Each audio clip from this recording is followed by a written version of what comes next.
futuro le ve usted a la izquierda en nuestra región? Porque usted sigue muy de cerca lo que pasa en esta parte del mundo. Bueno, más que verle futuro o no futuro, yo trabajo para construir una alternativa a todo eso, ¿no? Porque las izquierdas han traído, en el mejor de los casos, pobreza, miseria y en los peores de los casos, dictadura, tiranía y muerte, ¿no? Es decir, el caso de, como mencionabas, el caso de Cuba, el caso de Venezuela son, digamos, las versiones más extremas y más dramáticas contemporáneas que tenemos en el continente de la región, pero hay otras que van camino de ser desastrosas también, ¿no? El experimento de la izquierda en Colombia está siendo un desastre que si se trabaja para construir una poderosa alternativa a todo eso con trabajo y con convicción se conseguirá darle la vuelta y acabar con el gobierno de Gustavo Petro el año que viene, ¿no?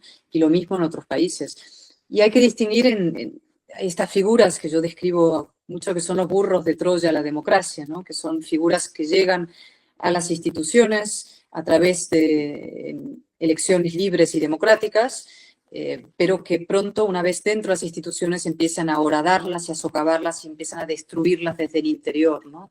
Son burros de Troya porque trabajan cabalgan a lomos de la ignorancia de la gente, ¿no? Promueven la ignorancia a la gente para intentar perpetuarse en el poder. Y empiezan a socavar los contrapesos democráticos, ¿no? La libertad de prensa es uno de los objetivos a batir, los medios de comunicación independientes. El segundo son los parlamentos, la oposición democrática que la buscan dividir y debilitar. Y el tercer factor siempre clave es el poder judicial, los jueces, ¿no? Colonizar la justicia y someterla y doblegarla en caso de que se defienda la justicia, ¿no? Y estos procesos lo estamos viendo en muchos sitios. No son solamente de izquierdas, también hay movimientos, esos burros de Troya aparecen desde el lado de la derecha, y lo importante es volver a reafirmar los grandes principios liberales, los grandes principios que hacen posible la convivencia democrática, las del orden liberal, ¿no? El orden liberal está en un momento de gran crisis, está siendo asediado por enemigos externos y también por esos enemigos interiores, y lo que tenemos que hacer es volver a reafirmar esos principios y construir alternativas políticas que lo defiendan con coraje, con convicciones y con capacidad de ganar en las urnas. Y yo creo que estamos en un momento en un volantazo muy fuerte, en una crisis, incluso no sé si el final, porque yo creo que va a haber que la refundación tiene que ser sobre las mismas bases del orden liberal, pero realmente en la final del mundo como lo conocíamos desde 1945 hasta aquí, ¿no? Un orden basado en reglas, construido sobre unos valores e ideales comunes, y en el que Estados Unidos realmente tenía el papel preponderante y que significaba ciertas cosas, ¿no? Unos ideales de decencia, de valentía, de compromiso, de sentido de la responsabilidad, muy vinculada a esas ideas de Reagan, de la ciudad resplandeciente en la colina, ¿no? Y es verdad que eso está en crisis ahora, ¿no? Y el momento, si queremos ponerle una fecha o una imagen a ese repliegue y a ese volantazo, es lo sucedido en el despacho oval de la Casa Blanca, en el encuentro entre el presidente Trump y el presidente Zelensky. Para mí eso supuso un shock realmente para mucha gente, y un shock y una luz de alarma, ¿no? de que ese mundo que como lo conocíamos del año 45 está en una crisis mucho más severa de lo que pensábamos, ¿no? Esa humillación cruel y necesaria a un aliado, y un aliado que está defendiendo la libertad y la democracia en su país, poniendo muertos y poniendo mutilados y heridos en defensa de esa democracia y la libertad, no se puede justificar. No se puede justificar tampoco desde el punto de vista de una legítima pulsión patriótica americana, ¿no? La idea de que América primero, ¿no? Eso no se puede justificar. Eso fue un servicio al Kremlin, en mi opinión, y una traición a todos esos valores, insisto, de valentía, de decencia, de defensa, de sentido de la responsabilidad que durante tanto tiempo hemos, digamos, identificado con los Estados Unidos. Es decir, tenemos una administración americana que ha decidido emprender un camino distinto, nuevo, y vamos a tener que reajustarnos todos también a eso, ¿no? Para Europa eso va a suponer una revisión en profundidad de sus políticas y sus prioridades, algunas muy necesarias, ¿no?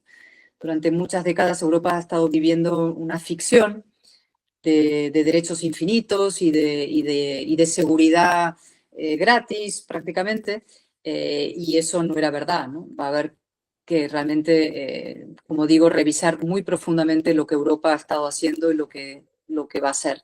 Y empezar a hablar a nuestros ciudadanos con la verdad, tratarles como adultos y decirles que vamos a tener que rearmarnos efectivamente, vamos a tener que pagar nuestra seguridad, vamos incluso a tener que sacrificar mucho más de lo que hemos sacrificado hasta ahora en defensa propia, y que eso va a requerir sacrificios a los que nuestra generación no está acostumbrada, pero que esos son imprescindibles, imprescindibles para defender el modo de vida que hemos disfrutado durante mucho tiempo. Y fuera del orden liberal no hay ni paz, ni convivencia, ni civilización, ¿no? Fuera del orden liberal solo hay fuerza y violencia y, y decadencia. Y por eso es tan importante que reafirmemos esos principios del orden liberal. Y tenemos que trabajar para que Estados Unidos forme parte de ese orden liberal. Es muy difícil imaginar un orden liberal sin los Estados Unidos de América. Y lo que necesitamos es que los Estados Unidos vuelvan a levantar esa bandera, a levantar esa antorcha que es tan imprescindible para la libertad en el mundo, para la libertad de los venezolanos, los españoles y los europeos. Necesitamos a Estados Unidos como un gran aliado de la libertad. No lo queremos del lado del Kremlin, del lado de Rusia, por cuestiones económicas o replegado en sí mismo, ¿no? Con la introspección y el nacionalismo es la guerra. Esta es una frase no mía, es una frase de François Mitterrand. François Mitterrand fue en su último discurso ante el Parlamento Europeo, hablando desde la perspectiva de lo que él había conocido muy bien como el siglo XX. Él dijo, ¿no?, el nacionalismo es la guerra. Y eso es verdad. El nacionalismo, la autarquía, el proteccionismo, todo eso acaba en conflicto y en enfrentamiento entre naciones. Y lo que necesitamos es lo contrario. Es comunicación, es encuentro, es libertad, es comercio, es seguridad jurídica, son reglas claras, respeto al Estado de Derecho, a los jueces, a la libertad de prensa, de crítica, la libertad, la tolerancia, el Estado de Derecho, esos son los valores que tenemos que reafirmar. Y uno muy importante que se ha olvidado en la conversación pública y sin el cual no puede haber democracia, que es el valor de la verdad. La verdad ha desaparecido de la vida pública, la han destruido los políticos. Muchos periodistas se han apuntado porque la polarización te acaba, digamos, empujando a formar parte de un sector frente a otro, y la polarización lo que hace es acabar con la verdad, y sin verdad no hay democracia, porque usted y yo, o tú y yo, podemos discrepar de muchas cosas, opiniones distintas sobre muchas cosas, incluso vehementemente distintas, pero si estamos de acuerdo en unos hechos fácticos comunes, es decir, que yo estoy ahora en Madrid y tú estás, no sé exactamente en Atlanta, dónde estás, entonces sobre esa base objetiva y fáctica podemos empezar a discrepar civilizadamente, ¿no? La discrepancia se puede civilizadamente encauzar si estamos de acuerdo en algunos hechos objetivos. Cuando los hechos desaparecen, como no existen y son sustituidos por los sentimientos o por las versiones o por las opiniones, entonces ya no es que no podamos pactar nada, es que ni siquiera podemos discrepar de manera civilizada. No tengo mucho que agregar. Un mensaje de defensa de la verdad, de defensa de las instituciones, de defensa de los valores democráticos y del Estado de Derecho. Una declaración a favor de la decencia, sobre todo en política. Son principios fundamentales que no deberían tener ni banderas ni partidos. Y a pesar de ser tan universales, nos siguen dividiendo y nos siguen enfrentando. Y ahí está el verdadero peligro.